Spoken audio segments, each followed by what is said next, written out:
Welcome to the Black and Intellectual Show. Today it is Sunday, May 6, 2018. I am your radically progressive host, Brian Lewis. Today I am having a discussion with Benjamin Dixon. We've been communicating back and forth for a while now, and I thought to myself, you know what? I've got to get him on. Have to talk with him about a few really important topics that we've been discussing privately because he has a voice that I think is needed right now. And I did an episode for Ben's channel a week ago about Kanye West being in the sunken place, which inspired me to cover the topic of today's live stream, which is up now, about the system of slavery. So without further delay, I present to you all Benjamin Dixon. So welcome to the show. How are you this morning, or how are you this afternoon, Ben? Hey, brother, I'm doing good. Thanks so much for having me. It's always a pleasure to talk with you, and I'm glad to be on.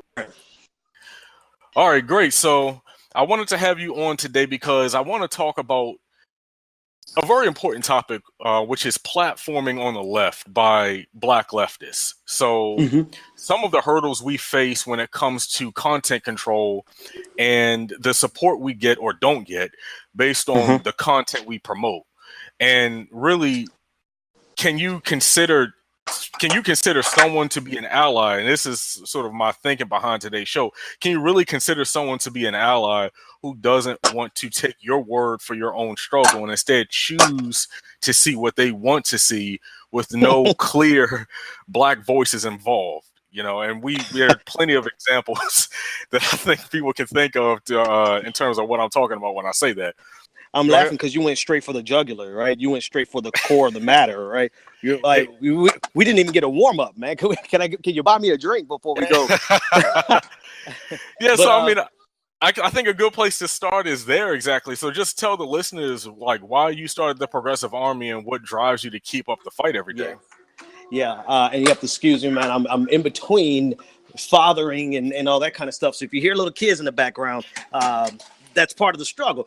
But I started Progressive Army 3 years ago now, 2.5 years ago now. And it has been an unbelievable mechanism for elevating voices, not just my own.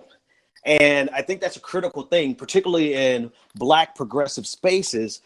As you already mentioned, there's not really many Black progressive voices that have platforms. Most of us borrow other people's platforms, and that becomes extremely precarious is the best word I could think of right now, especially when you start dealing with issues that become uncomfortable for white progressives and white liberals. Now, they consider themselves our allies. Many of them are, right? I've been thinking about this since you mentioned you want to talk about it. There are some white allies who would be in the streets with us this afternoon, if we call them, right? They will ride for us. I mean, some of them historically have died for us, but then they aren't usually the ones with the platforms. They're usually comrades in the streets, right? But when you talk about the white progressives and white liberals with platforms, there's usually a level of discomfort when you get to issues of race and race as it intersects with progressive and liberal politics. It's okay for you to say that conservatives are racist, that Donald Trump is a racist. But if you start pointing out the problematic nature, the microaggressions, if you want to call them that, and downright racism in progressive and leftist and liberal circles, then all of a sudden you become persona non grata and you are shut down out of a platform. Or if they could tell the type of Negro you are off bat, you'll never get platformed with them in the first place. So that's one of the reasons I started Progressive Army, excuse me, was because I could not get my foot in the door anywhere, right? I wanted to write. Not a single outlet responded to any of my writings. And I was like, you know what? Hell, I'll just build my own site. And in building that site, I created a community and actually have to be inclusive. I built a site and it had a small crew, and that small crew, they built the community around my voice and around other people's work. And it just blossomed into something that gave platforms to people who normally don't get platformed. Right, exactly. And I know exactly what you're talking about when you just mentioned a second ago when you said you wanted to write, like you had ideas for certain articles and things, Yep. and you just couldn't get it out there. And I've thought about the same thing myself because, I mean, you know, some of the stuff I talk about and some of the Yeah. stuff I write about. Like, Yep. the New York Times would never run, like, I'd say 90% of the stuff that I talk about. You know, Right. so we're kind of forced to build our own thing. Right. And I've talked about the independent black media several times in the past, and I wrote an article about it on my blog, and I did a video about it on my YouTube channel. And Yeah. like, what do you see as some of the hurdles? Like, we've kind of touched on it already, but some of the hurdles of just getting a media apparatus off the ground, like in terms of funding Yeah. and because people, that's the thing people don't really realize. Like, people go to YouTube and they see all of these channels and things like that. And I'm not talking about the channels with a few thousand or even a few tens of thousands of followers. I'm talking about the platforms with hundreds of thousands, 1 million plus followers. They Yeah. don't really see the behind the scenes stuff where there's a lot of marketing money Oh, that goes into getting voices out there. So just yeah. elaborate on that for me. So first and foremost, it starts and ends with capital. We are living in a capitalistic system. You can't operate without money. And historically, black communities have been left devoid of capital, not because of a lack of talent, not because of a lack of ingenuity or go get them, and none of that. We have just as much of ingenuity and hard work ethic, all those kind of cliche meritocratic bull lines. We have that. But what we rarely have is access to capital. And so we're literally left like I was when living in Boston. Childcare was about, for my two kids, about $2,400 a month, right? And what I had left over at the end of the month, after I paid for the childcare and I paid for all the bills, and my wife, she chipped in and everything, we took care of our household. But I put childcare out there because it was so oppressive. The money that I had left over after paying childcare was the money that I spent to start Progressive Army. Like, it is quite literally a bootstrap operation. And we don't have a large platform even to this day, but we have a platform that can be amplified and magnified at different times. For example, I wrote a piece on Black Panther, and we got like almost 500,000 reads on that article. So it's there. It was created with the bootstrap, literally bootstrap money and a bootstrap mentality. But can you imagine what we could do if we actually had access to capital that would Exactly. say, okay, now we're going to put marketing dollars behind it. Now you don't have to pay for this hosting plan out of your pocket. We're going to pay up for the next 10 years, your whole hosting package. Now we're going to market it. Now we're going to help you hire some writers, blah, blah, blah, and then see it rise and elevate. The problem is black voices rarely get access to this type of capital. There's few and far and in between. Whereas on the white side of the ledger, they're everywhere. They are Right. literally everywhere. I mean, everywhere you turn, there's a Steven Crowder, there's a Ben Shapiro, there's Exactly. and one after the other. I mean, even on the left side of the equation, there's a Chapo Trap House. There's Kyle Kalinske, all of them who are my friends. David Packman, all of them are friends of mine, but they have access to capital. And there's rarely, I mean, look at, I might be one of the biggest leftist voices on YouTube, like me and Yvette Carnell. She's outgrown me. There's a couple of us who are independent leftist voices, and we pale in comparison to the army of white voices out there that are, every variation of a political ideology. They're there, they're funded, and here we are literally doing the bootstrap narrative, capital free. Right, exactly, and then that's the biggest hurdle. Like, you touched on it right there. It's the access to capital, and I see it myself, like, all the times with a lot of like, even with my platform. I'm just gonna keep it real. I'm in the same predicament. Bootstrapping after I pay for what I need to pay for just to Yep. survive. Every month, whatever Yep. is left over, that goes to the blog, that goes to marketing. And honestly, and you can probably touch on this, marketing a lot of times is just a sinkhole. Like, a lot of times you don't really know what you're gonna get from it. So you could put hundreds of thousands of dollars into marketing, and the results can be kind of not really what you, Sketchy. Yeah. exactly, not really what you expected them to be. And it's just growing is so much of an issue, I think, for us on the left, black people on the left. And then too, it's like when you want to maybe get on with certain platforms, it becomes then an issue of, oh, we don't really want to talk about that, or Listen, it brother. becomes about content control and Yeah. Like I was going to say, I literally had people tell us we talk about race too much, right? I had people call us BET News, wow. everything that you can imagine. And these aren't conservatives. These are white liberals, right? So, when it comes time to accessing and utilizing someone else's platform, they want to pigeonhole your voice to their comfort range. I mean, and that's to be expected, right? I mean, this isn't to say that anybody is like, evil. I think the people that I worked for were probably evil, but in general, most people are generally comfortable with what they're comfortable with. And you have to think about it now. If we get on somebody's platform and we start talking about the problematic nature of white liberals and white progressives, we're stepping on their toes by default. It's just, it's going to happen. And so this is why it's necessary for black voices to have independence away from white progressives, white liberals. Love you, mean it. Yeah, we're allies. Yeah, we're comrades. Yeah, we'll go march in solidarity for workers' rights and $15 an hour. And I'll join in with you for a universal basic income and universal health care, Medicare for all. I'll join with you for all that. But I know one thing's for sure.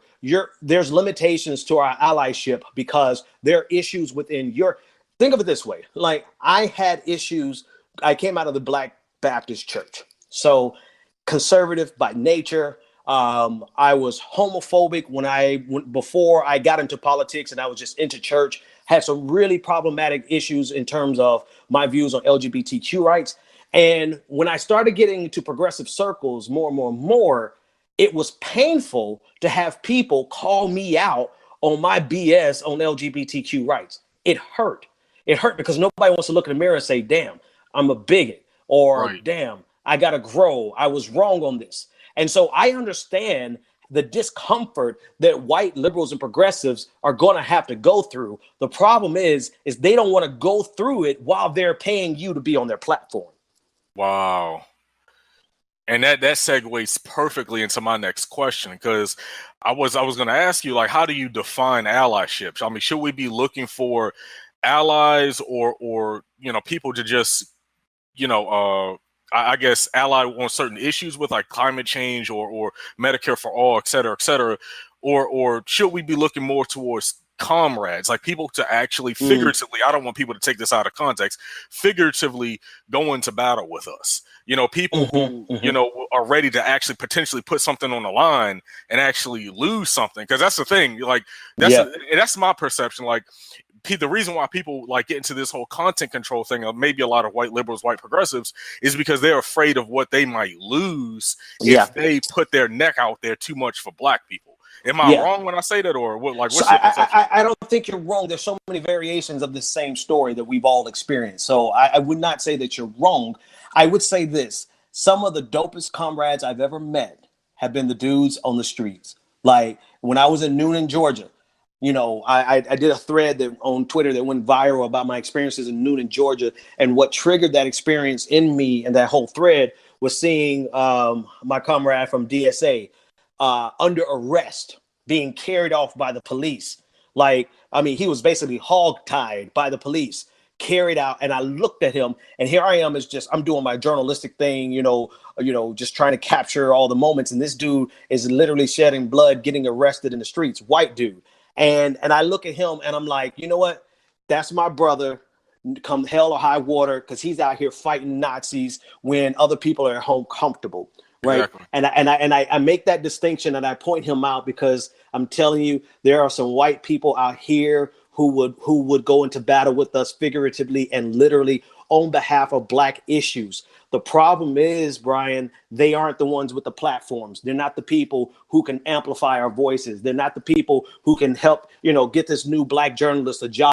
They're not those people. They're the people they're the working class. They're the people who are out in the streets who literally are fighting for this stuff because they need it, not because it's the cute thing to do as a liberal. Oh, I'm a liberal, so I'm for Medicare for all. No, their family is dying because you have a family member who's dying because they can't get access to Medicare, right? They can't get access to health care. And so there is a group of white folks that I've met, I've marched side by side with in solidarity. They are comrades, they are our allies, but they're not the ones in power. They're not the ones running the Democratic Party. They're not the ones that are running all these think tanks. They are not the ones who are running all of these publishing outlets. They're the ones who are on the streets that will meet them at a rally, and they will bleed with us. But in terms of platforming our voices, we're only as good to them as we are as they agree with us politically, or we don't make them uncomfortable. The moment we make them uncomfortable, or the moment we say something that is outside their political Overton window,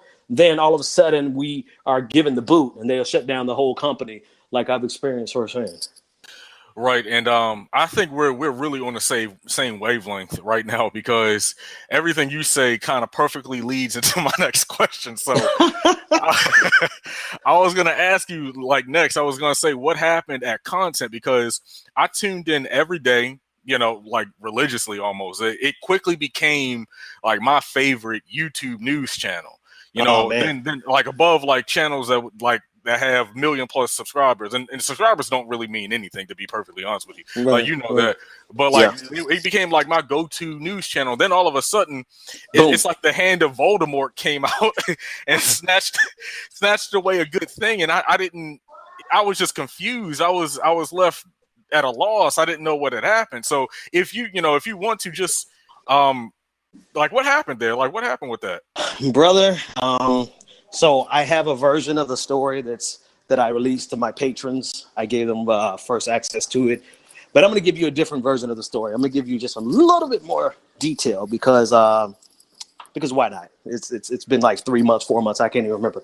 So this is the perfect example of what happens when you disagree with people, and you disagree with people who can't handle you disagreeing with them. Now, I'm going to be honest with you. It was not an ideal situation. Rebecca and I, my co-host, we were building that thing, man. We were building that thing with scraps. We were building it with, salaries that you would laugh at if I told you how much we were making.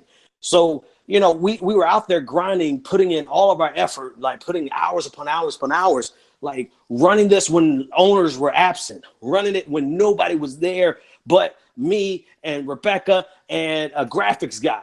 We made that thing click. We made it work, set up the policies, set up the procedures, created the content. We were on our own producers, own writers. Hell, I even got behind the camera if I needed to make things work.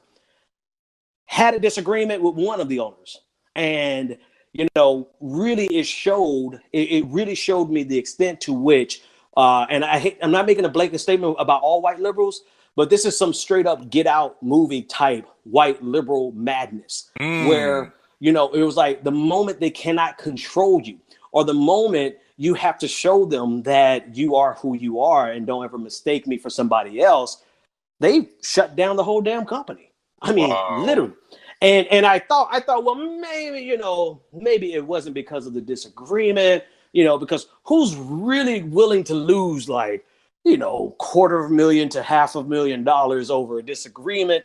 Come to find out from some inside people, people very, very close to the whole situation, people who know firsthand that the exact reason they shut it down was because of the disagreement that white man had with this black man. Wow. That's unbelievable. Yep. That is insane. So, I mean, and it shows you, man, it's it became about control, right? It really became about control. In conversations, it was like, oh, if we want you to do a show on Oompa Loompas, you'll do a show on Oompa Loompas. I'm like, that's literally the phrase.